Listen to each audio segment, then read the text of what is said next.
Hello friends. आप सभी का आपके अपने यूट्यूब चैनल डिस्कवर आस्थान में स्वागत है। Keep discover keep learn. जैसा कि आप सभी को पता है कि हमारी जो जूनियर अकाउंटेंट एंड टीआरए की पोस्ट के लिए आपका साइंस का सिलेबस चल रहा था, उसको आज हम कंटिन्यू कर रहे हैं। और कंटिन्यू करते हुए आज हम अपना नेक्स्ट जो टॉपिक है वो लेके आए हैं, ब्लड यानी कि रक्त। तो देखो, आपके जो सिलेबस के अंदर ये सारे टॉपिक दे रखे हैं, रक्त और रक्त परिसंचरण तंत्र और उसके अलावा रक्त समूह, तीनों टॉपिकों को कवर करेंगे हम। तो आज हम सबसे पहले जानते हैं किसके बारे में, ब्लड के बारे में। जो ब्लड के रिलेटेड जो आपके क्वेश्चन पूछे जाते हैं एग्जाम में, प्रीवियस ईयर एग्जाम में पूछे गए हैं, उनको हम सभी को यहाँ पे कवर करेंगे। तो चलते हैं हमारी क्लास की ओर। तो देखो, हमारा आज का टॉपिक है ब्लड। तो देखो, इसमें क्या है कि हमें पता होना चाहिए कि ब्लड है क्या चीज़। तो ब्लड एक क्या है, एक उत्तक है जिसको अपन इंग्लिश में बोलते हैं टिश्यू। ब्लड क्या है, आपका एक टिश्यू है। और ये टिश्यू कैसा है, तरल स्योंजी उत्तक है। कैसा है, लिक्विड कनेक्टिंग टिश्यू है। ब्लड के आपका एक लिक्विड कनेक्टिंग टिश्यू है। और जो ब्लड है, ब्लड का पीएच मान कितना होता है, 7.4। देखो, पीएच पीएच पैमाना, पीएच पैमाना क्या होता है, एक पैमाना होता है जिसमें अपने अम्लीयता और क्षारीयता का क्रम निर्धारित करते हैं। जैसे ये एक पीएच एक पैमाना होता है जिसमें क्या होता है, 0 से लेकर के 14 तक की रेंज होती है। 0 से लेकर के 14 तक की रेंज होती है। और बीच में क्या होता है, 7, यहाँ पे इसको माना जाता है उदासीन। उदासीन का मतलब क्या हो गया, यहाँ पे ना तो अम्लीय प्रकृति का हुआ, ना ही क्षारीय प्रकृति का हुआ। और यदि 0 से 7 के बीच में होगा तो उसको क्या बोलेंगे, अम्लीय प्रकृति। 0 से 7 के बीच में क्या बोलेंगे, अम्लीय। और 7 से 14 के बीच में होगा उसको बोलेंगे अपने क्षारीय प्रकृति। ठीक है। तो ये आपका एक पीएच पैमाना होता है जिसमें, यदि आपको पीएच के बारे में, पीएच पैमाने के बारे में नहीं पता तो हमने वीडियो बना रखी है, उसमें आप जा करके देख सकते हो कि पीएच पैमाना क्या है। तो जो पीएच पैमाना है, इसकी खोज किसने की थी, इसकी खोज की थी सोरेनसन ने। और जो रक्त है, रक्त का पीएच मान कितना होता है, 7.4। और इसकी जो प्रकृति होती है वो होती है आपकी हल्की क्षारीय। रक्त को अपने साइंस की टर्म में क्या बोलते हैं, हेमेट बोलते हैं। रक्त को साइंस की टर्म में क्या बोलते हैं, हेमेट बोलते हैं। और यदि मैं बात करूं कि रक्त का अध्ययन क्या कहलाएगा, रक्त का अध्ययन कहलाएगा हेमेटोलॉजी। किसी भी शब्द के अंत में LOGY लॉजी लग जाए तो उसका मतलब क्या होता है, उसका मतलब अध्ययन। ठीक है। तो मैं पूछूं कि रक्त का अध्ययन क्या कहलाता है, हेमेटोलॉजी। और जो ब्लड है, ब्लड का निर्माण कहाँ पे होता है, ब्लड का निर्माण होता है बोन मेरो के अंदर, या फिर अपने हिंदी में बोल सकते हैं अस्थि मज्जा के अंदर। तो रक्त का निर्माण कहाँ होता है, बोन मेरो के अंदर और अस्थि मज्जा के अंदर। जो रक्त है हमारे शरीर में कितना पाया जाता है, रक्त जो हमारे शरीर में जो बाहर होता है, शरीर के भाग का 7% जो होता है वो क्या होता है, आपका ब्लड होता है। और नॉर्मली देखा जाए तो 5 से 6 लीटर जो ब्लड है वो मनुष्य में पाया जाता है। और जो लेडीज़ हैं, जो वुमेन्स होती हैं, उसमें जो ब्लड की मात्रा है मेंस से कम पाई जाती है। और देखो, जो रक्त में, रक्त ने क्या हुआ है, 3 3 भागों को काम दे रखा है। तो देखो, एक तो आपका होता है हार्ट। तो हार्ट का काम क्या होता है, हार्ट का काम होता है रक्त को पंप करना। प्यार व्यार करने का काम नहीं है हार्ट का। हार्ट तो बेचारा क्या कर रहा है, ब्लड को पंप कर रहा है। तो हार्ट हार्ट का काम है रक्त को पंप करना।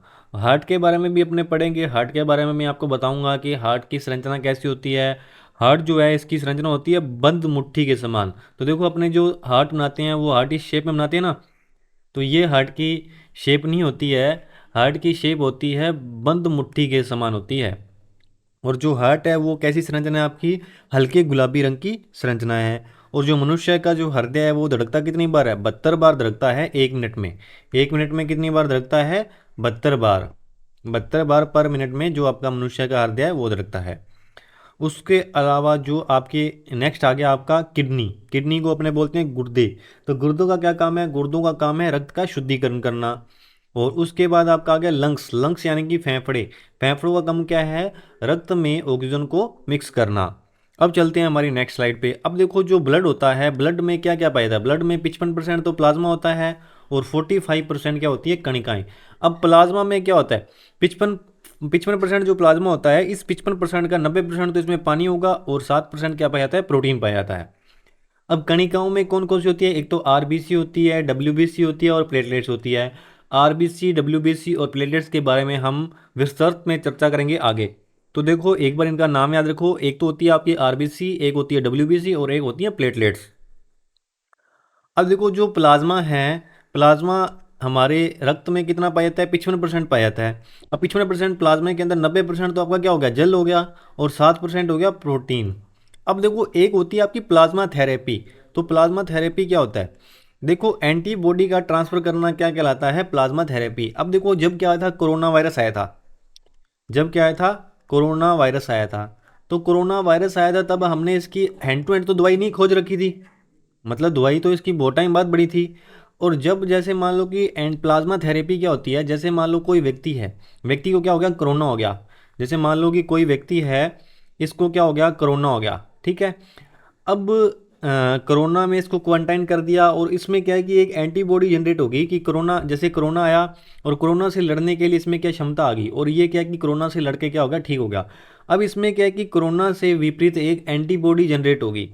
अब अन्य व्यक्ति और है, एक अन्य व्यक्ति और है, इसको भी क्या हो गया, कोरोना हो गया। अब देखो इसको ठीक करने के लिए क्या करेंगे, इसकी जो एंटीबॉडी, इसके अंदर जो कोरोना से लड़ने की जो एंटीबॉडी है वो जनरेट हो चुकी है। अब इसकी एंटीबॉडी निकाल करके दूसरे व्यक्ति को दे दी जाएगी, तो ये भी क्या है कि कोरोना से क्या कर पाएगा, लड़ाई कर पाएगा, ठीक है। उसके विपरीत जो एंटीबॉडी है, अब देखो ये एंटीबॉडी, इसकी एंटीबॉडी निकाल के इसके अंदर डाल दी, तो इसी को क्या बोलते हैं, इसी को बोलते हैं प्लाज्मा थेरेपी। तो प्लाज्मा थेरेपी क्या होता है, एंटीबॉडी का ट्रांसफर। अब एक आपका रक्त में रहता है सीरम। देखो सीरम क्या होता है, सीरम जैसे प्लाज्मा है, प्लाज्मा के अंदर जब अपने फाइब्रोनोजन निकाल दिया जाता है तो वो आपका क्या बच जाता है, सीरम बच जाता है। अब जो फाइब्रोनोजन है इसका काम क्या है, रक्त का थक्का जमाना। फाइब्रोनोजन का काम क्या है, रक्त का थक्का जमाना। अब प्लाज्मा, प्लाज्मा में से अपनों ने फाइब्रोनोजन निकाल दिया, तो अब वो जो बचा है वो सीरम है। अब इसमें थक्का, जो रक्त का थक्का जमाता था फाइब्रोनोजन, वो तो बाहर निकाल दिया। अब हमारा हमारा क्या बन गया, ओनली सीरम बच गया। तो सीरम में जो क्या है, रक्त का थक्का नहीं जम सकता, तो रक्त का थक्का सीरम के अंदर नहीं जमता। तो ये बात आप याद रखना। अब बात करते हैं हम आरबीसी की।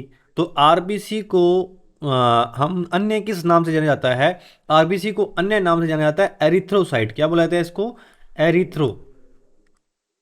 एरिथ्रोसाइट, ठीक है।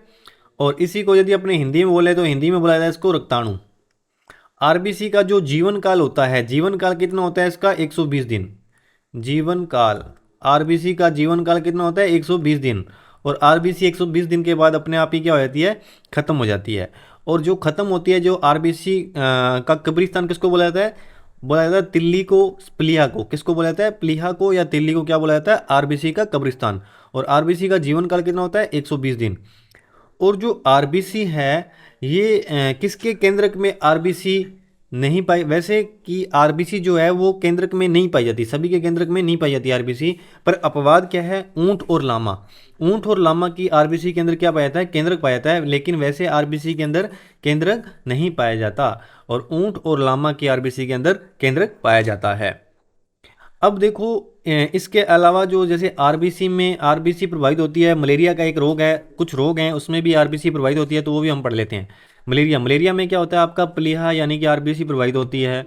उसके अलावा थैलीसीमिया हो गया। थैलीसीमिया में क्या होता है, आरबीसी का निर्माण नहीं होता, थैलीसीमिया रोग में आरबीसी का निर्माण नहीं होता। अब देखो हीमोग्लोबिन, हीमोग्लोबिन किसके मिलकर बना है, हिम और ग्लोबिन।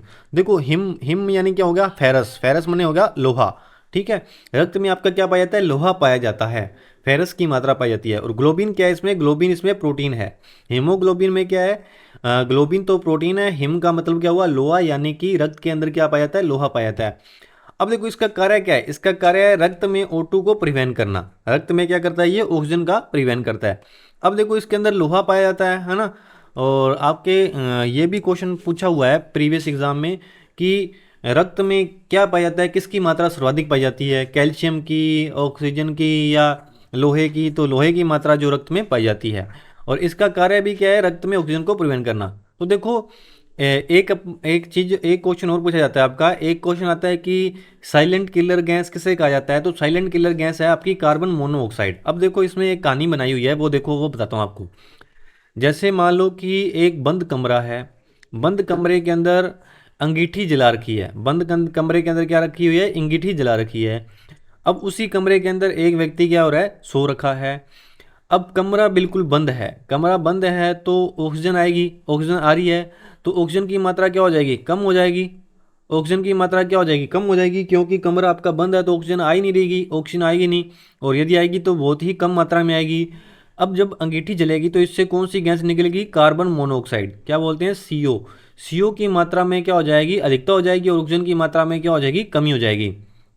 अब जो व्यक्ति अंदर सोया होगा तो वो क्या है कि कार्बन मोनोऑक्साइड है जो एक जहरीली गैस है, ये जब लेगा तो वो क्या, उसकी मौत हो जाएगी और उसको पता नहीं लगेगा। तो इसी कारण इसको क्या बोला जाता है, मीठी मीठी मौत आती है व्यक्ति को जब कार्बन मोनोऑक्साइड की मात्रा क्या हो जाती है, अधिक हो जाती है, और O2 की मात्रा क्या हो जाती है, कम हो जाती है, यानी कि खत्म नहीं हो जाती है O2 की मात्रा, और कार्बन मोनोऑक्साइड की मात्रा क्या हो जाएगी, अधिक हो जाएगी।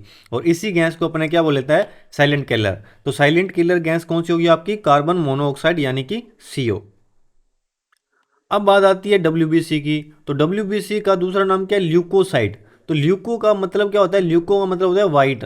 तो WBC का पूरा नाम क्या है, वाइट ब्लड सेल। WBC का पूरा नाम क्या है, श्वेत रक्त कणिका।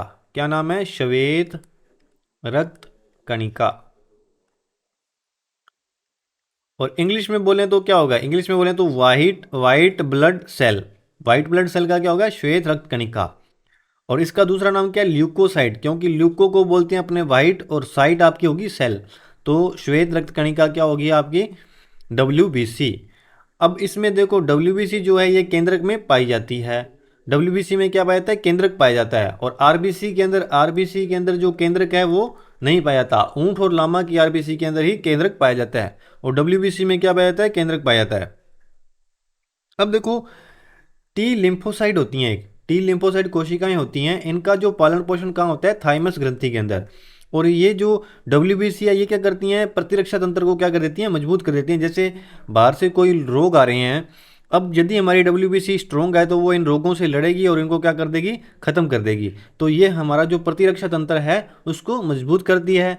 अब जो हमारे देश का सैनिक है, सैनिक क्या काम करता है, सैनिक भी तो देश की रक्षा करता है। वैसे ही जो WBC है वो भी क्या करती है, हमारे शरीर की क्या करती है, रक्षा करती है, यानी कि रोगों से लड़ती है। तो इसी को इसलिए जो WBC को क्या बोला जाता है, शरीर का सैनिक बोला जाता है। अब आ गया हमारा बिम्बाणु। बिम्बाणु को बोला जाता है प्लेटलेट्स यानी कि थ्रोम्बोसाइट। इसका काम क्या है, इसका काम है रक्त का थक्का जमाना। अब जो प्लेटलेट्स है इसकी मात्रा कम कम हो जाती है। प्लेटलेट्स की मात्रा, जो डेंगू का जो रोग होता है, डेंगू के रोग में क्या होती है, प्लेटलेट्स की मात्रा में क्या हो जाती है, कमी हो जाती है। इसीलिए उसको क्या बोला जाता है, उसको दिया जाता है लिक्विड दिया जाता है। ज़्यादा मात्रा में क्या दिया जाता है, लिक्विड दिया जाता है। और ज़्यादा से ज़्यादा बकरी का दूध बोला जाता है, बकरी का दूध। बकरी के दूध में क्या होती है, प्लेटलेट्स की मात्रा बढ़ती है। और आजकल ये ज़्यादा चल रहा है डेंगू। और उसके अलावा एक रोग और है, हीमोफीलिया। जैसे रक्त का थक्का जमाने की बात आई तो हीमोफीलिया रोग है, उसमें क्या होता है, रक्त का थक्का नहीं जमता। इसमें ये जो रोग है हीमोफीलिया, ये सबसे पहले ब्रिटेन की महारानी विक्टोरिया में देखा गया। इसीलिए इसको क्या दे दिया, रॉयल डिजीज यानी कि शाही रोग। इसी रोग को क्या बुलाया जाता है, शाही रोग, क्योंकि ये ब्रिटेन की महारानी में सबसे पहले देखा गया तो वहीं से इसका नाम पड़ गया शाही रोग। अब देखो एक होता है आपका फाइब्रोनोजन और एक होता है थ्रोम्बिन। ये दोनों के दोनों क्या है, रक्त का थक्का जमाने में सहायक होते हैं। अब सीरम में से जो फाइब्रोनोजन निकल जाता है तो वो सीरम में क्या, रक्त का थक्का नहीं जमता। ठीक है। और विटामिन के है वो भी किस लिए सहायक होता है, रक्त का थक्का जमाने में सहायक होता है। अब आता है एक हिपेरिन। हिपेरिन क्या होता है, हिपेरिन रक्त का थक्का जमाने से क्या करता है, रोकता है। और हिपेरिन जो हिपेट से मिलकर बनाता है, हिपेट, हिपेट किसको बोलते हैं, हिपेट साइंस के टर्म में बोलते हैं लीवर को। और जो हिपेरिन है वो कहाँ बनता है, आपका लीवर के अंदर बनता है। और लीवर को अपने साइंस की टर्म में हिपेट बोला जाता है। और यदि मैं बात करूँ कि लीवर का अध्ययन क्या कहलाएगा, लीवर का अध्ययन कहलाएगा आपका हिपेटोलॉजी, हिपेटोलॉजी। तो ये जो बातें मैंने आपको बताई रक्त के लिए, और जो रक्त का थक्का जमता है उसमें 2 से 5 मिनट लगते हैं। और ये जो बातें मैंने आपको बताई ये ब्लड के लिए, ब्लड में आपकी इंपॉर्टेंट थी। तो आज हम अपने ब्लड के टॉपिक को हमने थोड़ा ऊपर ऊपर से पढ़ा। और जो कल की क्लास है, कल की क्लास में अपने रक्त समूह के बारे में पढ़ेंगे, कौन कौन से रक्त समूह होते हैं और किसको सर्वदाता बोला जाता है, किसको सर्वग्राही बोला जाता है। तो ये जो आपका ब्लड का टॉपिक है ये थोड़ा इंपॉर्टेंट टॉपिक है, इसमें से आपका क्वेश्चन आने की संभावना थोड़ी ज़्यादा रहती है। तो आशा करता हूँ कि आज की क्लास आपको अच्छी लगी होगी। और यदि आप इस टॉपिक को पूरा करना चाहते हो तो आप हमारे साथ जुड़े रहें। और आज की क्लास यदि आपको अच्छी लग रही है और बढ़िया लग रही है तो आप ज़्यादा से ज़्यादा चैनल को लाइक करें, शेयर करें, सब्सक्राइब करें। आप सभी का हमारे साथ जुड़े रहने के लिए बहुत बहुत धन्यवाद। Thank you very much.